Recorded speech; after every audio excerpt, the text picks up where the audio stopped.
I can already hear you guys. Oh boy, here's another NASA video. Why does Richie from Boston stay on NASA? Why do other channels continually expose NASA's very, very easy to see through CGI, green screens, and bullshit stories? Well, there's a reason for it. NASA is one of the biggest lies humanity is facing, and it all leads towards one end. Now, everyone remembers under Obama, we're going to Mars. Mars, Mars, Mars, Mars. It sounds like the Brady Bunch, doesn't it? Marsha, Marsha, Marsha. Exactly. We're going to Mars. We're going to colonize Mars. We're going to make movies about going to Mars. Mars, Mars, Mars. Don't let it bother you that the picture they show from Mars shows stars, even though in real life, that's not what we get at all. It's actually the exact opposite.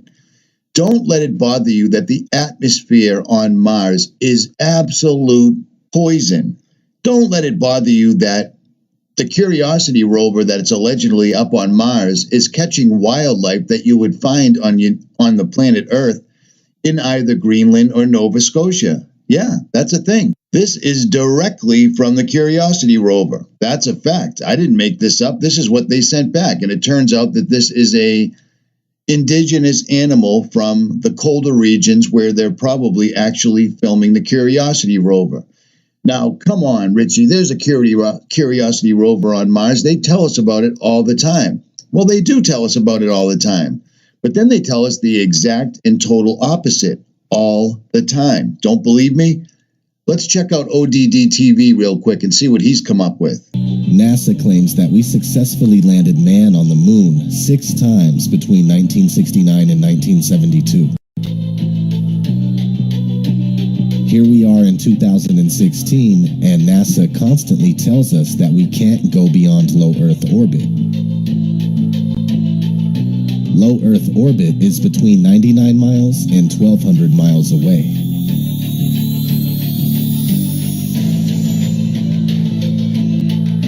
The moon is claimed to be 238,000 miles away. That's a big difference.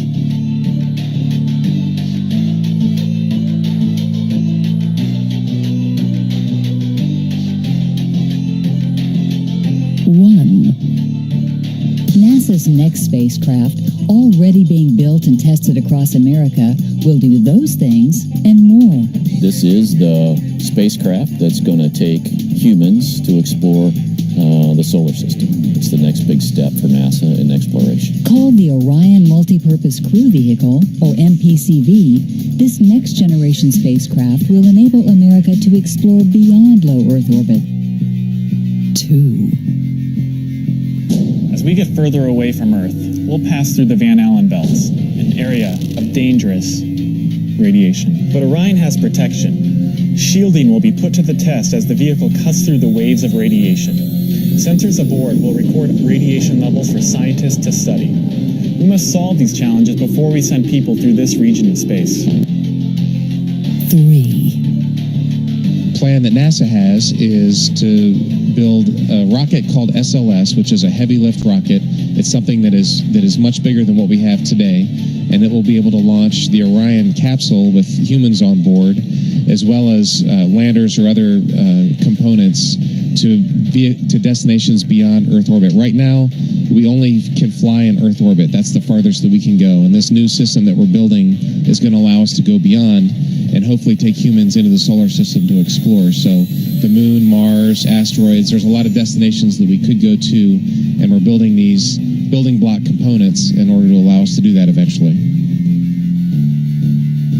4. The kinds of technologies that we're testing out on Space Station are definitely helping us with our goals of going beyond low Earth orbit. So we have a really robust exploration program at NASA. 5. And unlike the previous program, we are setting a course with specific and achievable milestones. Early in the next decade, a set of crewed flights will test and prove the systems required for exploration beyond low Earth orbit. So how did we send humans to the moon 6 times so early on, but we can't figure it out in 2016? Never mind all the obvious green screen glitches that NASA shows us. I mean, come on, really? You don't think NASA noticed things like this? They just don't care. That is not a man in a capsule. That is not, I can't think of it right this second. That isn't transmission problems from the camera. That's a green screen. This isn't real, and it explains how they have the correct jerseys for the NFL Super Bowl, and it also explains why NASA is even involved in it to start with. JMO. The biggest fraud in human history is space, NASA, and the moon landings, and here we go again. We got a new president. We got a new lie from NASA. So forget about the Mars mission where we're going to go colonize Mars, which is just absolutely ludicrous on its face, and yet most people don't even question it. This is a big deal. NASA is like an enormous toilet where all of our money gets flushed down and people don't seem to care. Now, apparently, under President Donald J. Trump, the reality show star, we're going back to the moon all over again. So scrap Mars, back to the moon, even though the moon, in my opinion, after extensive, I'm going to say 4 decades of monitoring the moon, I'm starting to figure out the moon is not something that can be landed on. And with a few practical tests or experiments of your own, you can figure out the same. But I digress. Let's watch this. The whole galaxy is moving, and we now know more about the invisible force that's pushing us through the cosmos. It turns out something called the dipole repeller is calling the shots, and our galaxy is just along for the ride. As for where we're going, a study published in the journal Nature Astronomy says we're heading for an area in space 750 million light years away. For a refresher, our solar system is part of the Milky Way galaxy. The whole thing is located in the N.A.S.A supercluster, and apparently it's all headed toward the region known as the Shapley Attractor. This is a part of space that already has a large number of galaxies clustered together. It's really a one-sided game of cosmic tug-of-war, with the dipole repeller pushing our galaxy and the Shapley Attractor pulling us toward it. So basically, the Milky Way is hurtling through space toward a really crowded part of town, but it's going to take a really long time to get there. It's a pretty big discovery, as gaining a better understanding of the dipole repeller will give us a better idea of how the universe works. So there you have it. NASA is once again throwing out big numbers, big words, and big bags of bullshit. This is all nonsensical. Why the big change all of a sudden? Now suddenly we're going back to the moon. Now people are going to come on and leave comments because they've been brainwashed by NASA for years. Well, guess what? So wasn't I. I was a firm believer in everything until I started looking at NASA's own words. Pretty soon we'll be able to leave low Earth orbit. They've said it numerous times, and ODD captured it perfectly. Let's take a look at another little farcical thing that NASA has brought to us before. Ubiquitous space elevator. This is a NASA animation. According to NASA, using carbon fiber and other ultralight, super strong things, they're going to build an elevator to the International Space Station that's rocketing around us at allegedly 17,000 miles an hour. They're going to build a ladder to it. Come on. Let's all remember what NASA claims is happening with our sun, moon, stars, and our universe in general, shall we? The speeds and the motions that the Earth, the moon, the sun, and everything are actually moving at is staggering.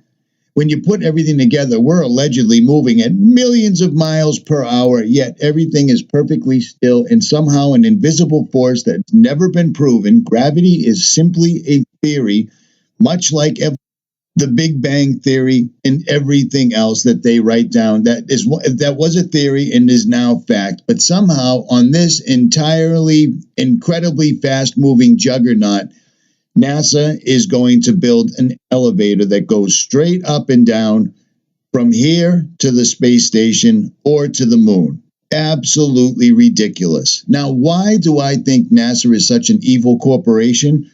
Well, you got to look at its roots. It was started up by Nazis and occultists, and that is a fact, period. Let's look at this.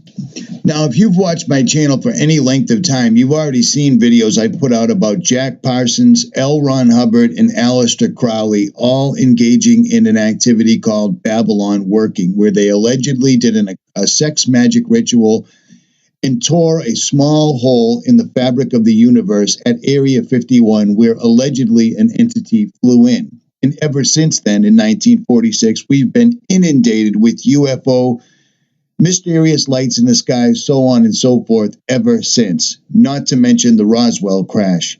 But Jack Parsons, L. Ron Hubbard, and Aleister Crowley were indispensable in starting up NASA and starting up jet propulsion, but they weren't the only ones.